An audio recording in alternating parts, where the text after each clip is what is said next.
Sir Nara Chandrababu Naidu గారు, మీరు కొన్ని మాటలు ఈ మధ్య మాట్లాడారు. సోషల్ మీడియాలో ప్రభుత్వం గురించి, ప్రభుత్వ వ్యతిరేకంగా పోస్టులు పెడితే వారి మీద కఠిన చర్యలు తీసుకుంటాం, వాళ్ళని జైలుకు పంపిస్తాం అని అన్నారు.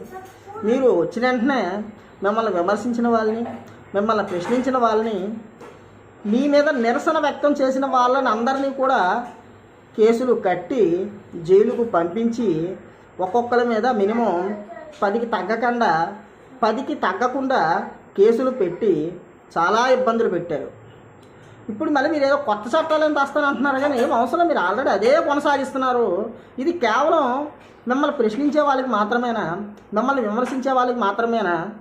సోషల్ మీడియాలో మీ ఎల్లో మాఫియా, ఎల్లో సైకోలు, ఎల్లో దొంగల ముఠ మా వైఎస్ఆర్సీపీ పార్టీ మీద చేస్తున్నారు.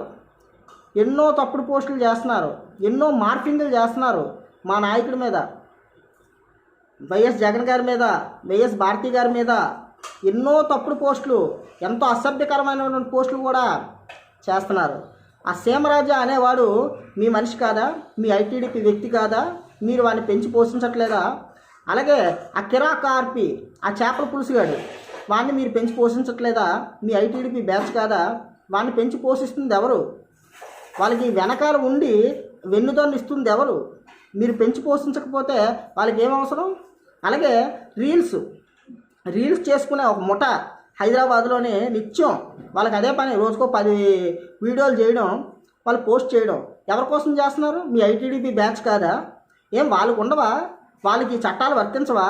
కేవలం వైఎస్ఆర్సీపీ వాళ్ళ మీద, మిమ్మల్ని ప్రశ్నించే వాళ్ళ మీదే ఇవన్నీ పాటిస్తారా? ఈ కొత్త చట్టాలు తీసుకుంటే అన్ని దండి, అందరికీ సమానంగా ఉండాలి చట్టాలు. కేవలం వైఎస్ఆర్సీపీ వాళ్ళని తొక్కడం కోసమో, వాళ్ళని ఇబ్బంది పెట్టడం కోసమో, వాళ్ళని భయపెట్టడం కోసమో ఈ చట్టాలు తీసుకొస్తామంటే రేపు పొద్దున్న అవే చట్టాలు మీకు కూడా వర్తిస్తాయి. చూసుకోండి. ఎల్లో మాఫియా కూడా ఇది చెప్తున్నా, ఎవ్వరు కూడా చట్టానికి అతీతులు కారు.